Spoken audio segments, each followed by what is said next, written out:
चला बाळहो, सगळ्यांचं स्वागत आजच्या या व्हिडिओमध्ये. आणि आपण बघणार आहोत EVSचा महत्त्वाचे 20 क्वेश्चन. आणि सगळ्यांचं या सिरीजमध्ये स्वागत आहे. सर्वांचं झिंगालाला सिरीजमध्ये स्वागत. आणि झिंगालाला सिरीजचा पहिला भाग बघूत आपण, महत्त्वाचा भाग. वागहो, सगळ्यांचं स्वागत. 5वी नवोदयची परीक्षा जवळ आलेली आहे. प्ले स्टोअरवरून नवोदय गुरु ॲप डाउनलोड करून बॅच जॉईन करू शकतात ॲपवरून, किंवा या नंबरवर सुद्धा कॉन्टॅक्ट करून बॅच जॉईन करू शकतात. ठीक आहे. तर बाळहो, चला.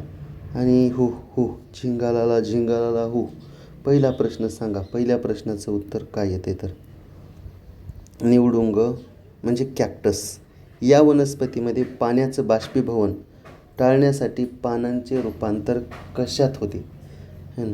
बघा, निवडुंग वनस्पती बघितली. निवडुंग वनस्पती जर बघितली तर पाण्याचं बाष्पीभवन न होण्यासाठी पानांचं रूपांतर कशामध्ये होते? काट्यामध्ये.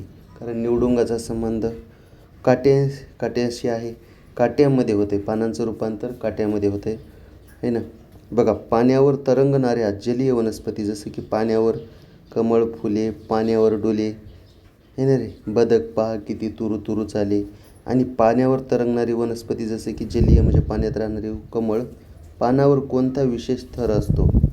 तर काचाचा थर असते का रे? काचा असतात का त्या पानावर काचा असतात का? असे काचाचा थर.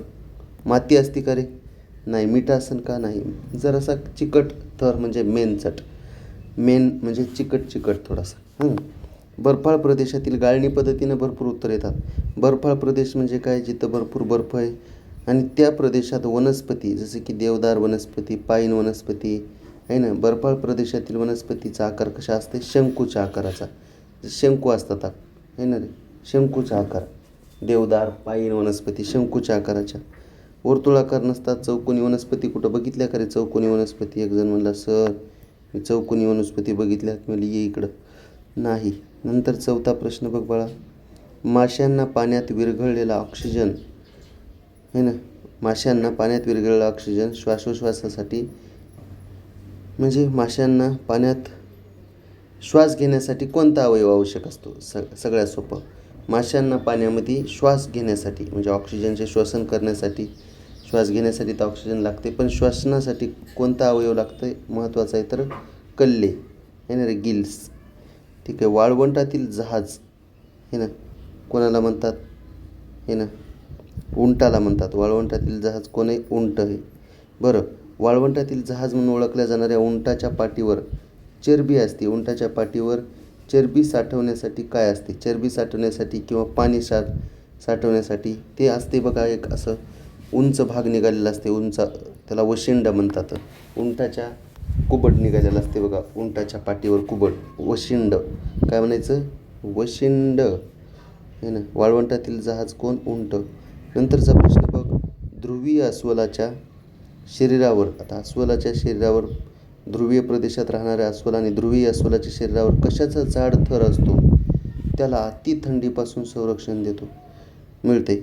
खवले, कासवासारखे खवले असतात का बरं? अस्वलाच्या शरीरावर खवले असतात का? गाळणी पद्धत वापर. कातळीचे खवले आता खवलेत नसतात. आता अस्वल तुला माहिती आहे दाट केस असतात, एवढं तर माहिती आहे. ऑप्शन नंबर बी मेन कशाला असेल? त्वचेखालील चरबी आणि दाट केस. अस्वलाला दाट केस असतात. गाळणी पद्धत वापर बाळा, गाळणी पद्धत वापरा. बघा नंतरचा प्रश्न. वनस्पती सूर्यप्रकाशाच्या साहाय्याने स्वतःचे अन्न स्वतः तयार करतात. याला काय म्हणतात? तर प्रकाश संश्लेषण, फोटोसिंथेसिस. बघा, वनस्पती सूर्यप्रकाशाच्या साहाय्याने स्वतःचे अन्न स्वतः तयार करतात. आपण परावलंबी. माणूस हा परावलंबी आहे. माणूस कसा आहे? परावलंबी आहे बाळा. परावलंबी म्हणजे आपण वनस्पतीवर अवलंबून आहेत. ठीक आहे. आपण हे ना, मानव कसा आहे? परावलंबी आहे का? डिपेंडंट आहे, दुसऱ्यावर अवलंबून आहे. पण वनस्पती स्वतःचं अन्न स्वतः प्रकाश संश्लेषणाच्या साहाय्याने बनवितात. ठीक आहे. म्हणजे पानाला छोटे छोटे छिद्र असतात बघा, त्याच्या साहाय्यानं अन्न तयार होते. त्यांचं म्हणजे अन्न तयार करतात. बरं, आणि वनस्पती शोषून घेतात काय? Carbon dioxide. आणि सोडतात काय? आहे ना, ऑक्सिजन, आणि मग त्यांनी सोडलेला ऑक्सिजन माणूस घेते, सगळे प्राणी घेतात. फक्त वनस्पती किंवा वनस्पतींचे भाग खाणाऱ्या प्राण्यांना काय म्हणतात? शाकाहारी. आहे ना. फक्त वनस्पती किंवा वनस्पतींचे भाग खाणारा प्राणी म्हणजे शाकाहारी. मांसाहारी म्हणजे मांस खाणं. उभयचर म्हणजे पाण्यात आणि जमिनीवर राहणारा. उभयआहारी म्हणजे सगळंच खाते, मांसाहारी बी शाकाहारी बी माणूस. आहे ना. माणसाला काही जमते. जमिनीवर बी आणि पाण्यात बी अशा दोन्ही ठिकाणी राहू शकणाऱ्या प्राण्यांना काय म्हणतात? उभयचर. जसे की कासव, आहे ना, बेडूक मामा, आहे ना रे, बेडूक मामा. बघा, जमिनीवर बी राहतात कासव, असे भरपूर येतं. त्याच्यानंतरचा प्रश्न बघ, 10 नंबरचा. झाडांची फळे बिया खाऊन, बघा, झाडाची फळं आणि बिया खाऊन बियांचा सर्वत्र प्रसार करण्याच्या प्रक्रियेला काय म्हणतात? झाडांची, आहे ना, फळं खायची. आता पक्षी काय करतात? झाडांची फळं खातात, मग त्या फळामधलं चांगलं खातात, आणि बिया काय करतात? त्यांच्या विष्ठेद्वारे, आहे ना, कुठं उडताना सोडून देतात, टाकून देतात, आणि मग काय होते? तिथं झाड उगवते. ह्याला म्हणायचं बीज प्रसार, आहे ना, सीड डिस्पर्सल.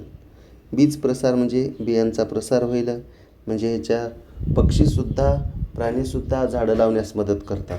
बरोबर आहे. त्यांनी खाल्लेलं एखादं फळ आणि त्या फळामध्ये त्यांच्या विष्ठेद्वारे उडताना टाकलेल्या बिया, त्याच्या जिथं बी पडली मग काय होते? तिथं झाड येते.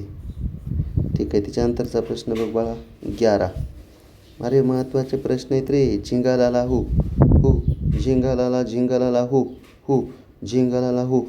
पक्ष्यांच्या शरीराची रचना उडण्यासाठी अनुकूल असते. बरोबर आहे. पक्ष्यांचं शरीराला पंख असतात आणि उडण्यासाठी अनुकूल असते. त्यांचं शरीर अनुकूल म्हणजे योग्य असते. त्यांच्या हाडांचे वैशिष्ट्य काय? कसं काय बाबा? आहे ना. हाडांचं वैशिष्ट्य काय?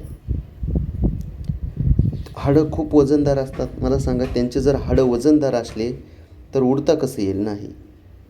हाडे लोखंडासारखे असतात. आता लोखंडासारखी हाडं म्हणल्यावर उडता येईल का? हाडे नसतात म्हणते. असतात. हाडे आतून पोकळ आणि हलकी असतात. क्या बात आहे. तुला परिसर अभ्यास सोपाच येईल विषय. तू काय कर, फक्त गाळणी पद्धतसुद्धा वापर. In English cancellation method. Cancel करायचं बघ पर्याय. मांसाहारी प्राणी म्हणजे मांस खाणारे, जसे की वाघ, सिंह यांच्या दातांची रचना मांस फाडण्यासाठी कशी असते? आता ह्यांचे दात म्हण लहान दात असतात म्हण. लहान दात तर आपलेच असतात. दात नसतात म्हणे ह्याला. गाळणी पद्धत कट, हे ना, सपाट ताड असते. नाही. अनकुचीदार म्हणजेच लय तीक्ष्ण. अनकुचीदार म्हणजेच काय रे? तीक्ष्ण, लय टोकदार. तीक्ष्ण म्हणा, टोकदार म्हणा, हे ना रे. टोकदार सुळ्यासारखे दात असतात त्याची. त्यांच्या दातांची रचना तीक्ष्ण असते अशी. अमरवेल, कसकुटा, हे ना रे, ही वनस्पती अन्नासाठी दुसऱ्या झाडावर अवलंबून असते. मग हिला काय म्हणायचं? अन्नासाठी दुसऱ्या झाडावर अवलंबून असते म्हणजे परजीवी. दुसऱ्यावर अवलंबून असणारं परजीवी. दुसऱ्यावर अवलंबून असणे परजीवी, है ना. बरोबर आहे का नाही? चला 14 नंबर बघ. आणि झिंगालाला सिरीजचा हा पहिला भाग. कीटकांना पकडून पचवणाऱ्या वनस्पतीचे उदाहरण म्हणजे कीटकभक्षी वनस्पती. तुला माहिती आहे कीटकभक्षी वनस्पती. कीटकांना पकडून, आहे ना रे, पचवणाऱ्या वनस्पतीचे कीटकभक्षी वनस्पतीचं उदाहरण आंबा कीटकभक्षी का नाही? घटपर्णी वनस्पती हे कीटकांना पकडी ती, म्हणून कीटकांना पकडी ती, कीटकांना खाती. बघा, काय काय वनस्पती अशा आहेत, अशा फुलतात आणि त्याच्यामध्ये अशा फुलतात, आणि फुलल्यावर काय होते? त्याच्यामध्ये कीटक येतात, किडे येतात मधला सुगंध घेण्यासाठी, मध खाण्यासाठी, मधला सुगंध घेण्यासाठी. अरे, आणि मग काय होते? त्या वनस्पती काय करतात?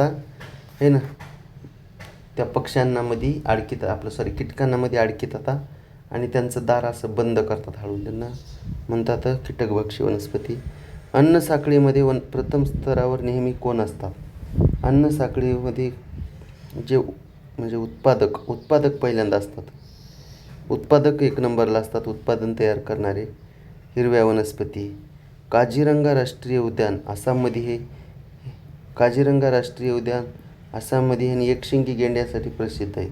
काझीरंगा राष्ट्रीय उद्यान आसाममध्ये. परीक्षेत प्रश्न येते, काझीरंगा राष्ट्रीय उद्यान कुठं आहे? तर आसाममध्ये. काझीरंगा आसाम. आसाम काझीरंगा. आसामची राजधानी दिसपूर. आसामची राजधानी दिसपूर आहे ना रे. आणि काझीरंगा राष्ट्रीय उद्यान आसाममध्ये एकशिंगी गेंड्यांसाठी प्रसिद्ध आहे. लक्षात ठेव, परीक्षेत प्रश्न येते म्हणजे येते. त्याच्यानंतर बघ, वनस्पतीच्या पानामध्ये असलेला कोणता हिरवा घटक प्रकाश संश्लेषणासाठी आवश्यक असते? तर क्लोरोफिल, हरितद्रव्य. आता कोणता हिरवा घटक? आता तुला काहीच नाही गेले तर हिरवा घटक, हिरव्याला समानार्थी शब्द काय? हरित. हिरव्याला समानार्थी शब्द काय? हरित, म्हणजे हरितद्रव्य आहे ना. प्राण्यांच्या किंवा वनस्पतींच्या प्रजाती नष्ट होण्यापासून वाचवण्यासाठी काय स्थापन केले? प्राणी किंवा वनस्पती बाबा कमी व्हायले तर हे वाचवण्यासाठी काय तयार केले? तर प्राणी कारखान्यात होतात का?